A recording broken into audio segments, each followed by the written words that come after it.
listeners. Hi. So, Max and I are sitting down to watch the very last episode of Once Upon a Time. I'm assuming it's going to be great. Okay, no, seriously. So, if you listen to this week's episode, you know that we were not so hot on the last episode, but they have always come through on the finales. So, I'm thinking that we're going to like this one. I think.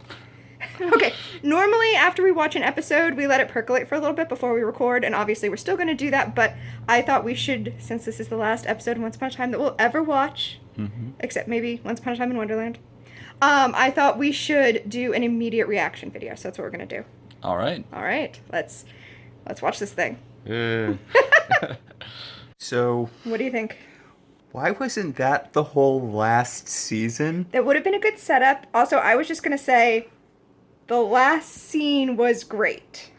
I'd say most of the last episode was great. I mean, there's a lot of it that I didn't like, which we'll talk about when we talk about this episode. Yes.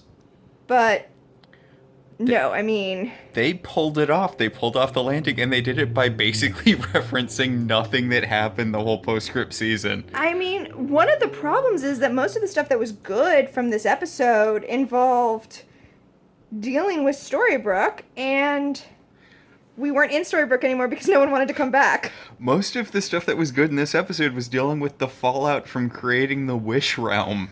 Oh, we'll talk about this when we talk about the episode, but the whole thing where Henry is angry at Regina because she killed his parents, and she's like, no, that was a different person. Well, that was her. The thing is, she didn't think they were real because they were a wish. So, coming to terms with that over a course of a season, that would have been a Regina, am I evil relapse that was actually earned.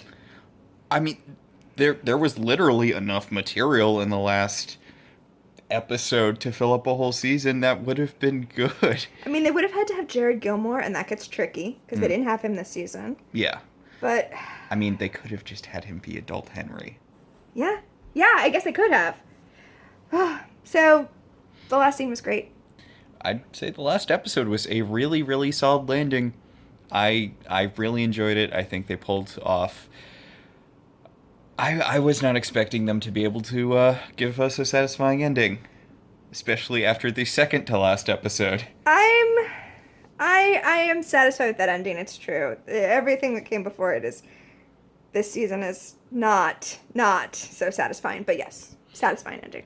And there is a lot of stuff just kind of crammed in there because they chose to blow all of their A-list material. They had to cram all their A-list material into a 45-minute thing. For an episode called Leaving Storybrooke, and for being the last episode of Once Upon a Time, and for finally having everyone together again, I mean, maybe Wish vs. Rumple could have staged his whole thing from Storybrooke, so he could have actually wrapped up with all of these characters. It was weird that the last episode wasn't really in Storybrooke, but Just the last scene, which was great. I was satisfied with it. It was okay.